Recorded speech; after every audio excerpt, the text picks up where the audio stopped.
কক্সবাজারে মনোনয়নপত্র যাচাই বাছাইয়ের দ্বিতীয় দিনে আজকে কক্সবাজার ৩ এবং কক্সবাজার ৪ আসনের মনোনয়নপত্র বাছাই করা হয়েছে। এর মধ্যে আমরা যেটি দেখতে পেয়েছি কক্সবাজার ৩ আসনে সেখানে ৬ জন প্রার্থীর মধ্যে ইলিয়াস মিয়া নামে স্বতন্ত্র প্রার্থী যিনি রয়েছেন তার মনোনয়নপত্র বাতিল করা হয়েছে। আমরা বাতিল প্রসঙ্গে যে তথ্যগুলো পেয়েছি তার যে সনদ তিনি প্রদর্শন করেছিলেন সেই সনদের ত্রুটি ছিল এবং একই সাথে যেই তিনি স্বাক্ষরগুলো নিয়েছিলেন ভোটারদের সেই স্বাক্ষরেও ত্রুটি পেয়েছেন, ফলে তার মনোনয়নপত্র বাতিল করা হয়েছে এবং অন্য যে ৫ জন প্রার্থী তাদের মনোনয়নপত্র বৈধ ঘোষণা করা হয়েছে। এর মধ্যে ধানের শীষের হেভিওয়েট প্রার্থী লুৎফর রহমান কাজল এবং আরেকজন যিনি রয়েছেন জামায়াতের প্রার্থী শহীদুল আলম বাহাদুর এবং লেবার পার্টি থেকে শুরু করে যে ৫ জন প্রার্থী তাদের মনোনয়নপত্র বৈধ ঘোষণা করা হয়েছে। এরপরে আমরা যেটি দেখেছি এর পরপরই কক্সবাজারের ৪ আসনের মনোনয়নপত্র বাছাই করা হয়। এর মধ্যে সেখানে আমরা এলডিপির যে আব্দুল্লাহ আল আরাফাত তার মনোনয়ন নানা ত্রুটির কারণে স্থগিত করা হয়েছে, সেই বিষয়ে পরবর্তী সিদ্ধান্ত জানানো হবে বলে জানানো হয়েছে। বাকি যে ধানের শীষের প্রার্থী শাহজাহান চৌধুরী এবং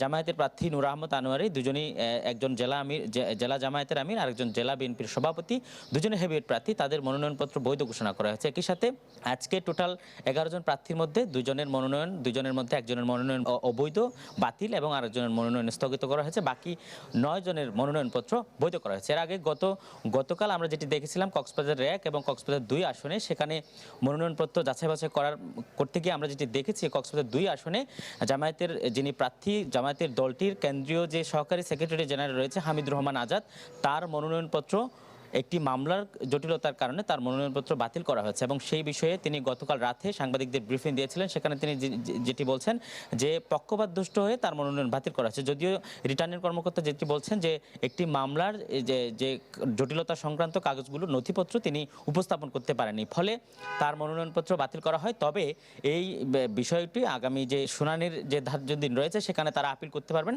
সেই আপিলের মাধ্যমে তাদের ফেরত আসার সুযোগ রয়েছে যদি তারা যেই পর্যাপ্ত ডকুমেন্ট সেগুলো প্রদর্শন করতে পারেন। এই ছিল আমার কাছে এখান থেকে সর্বশেষ।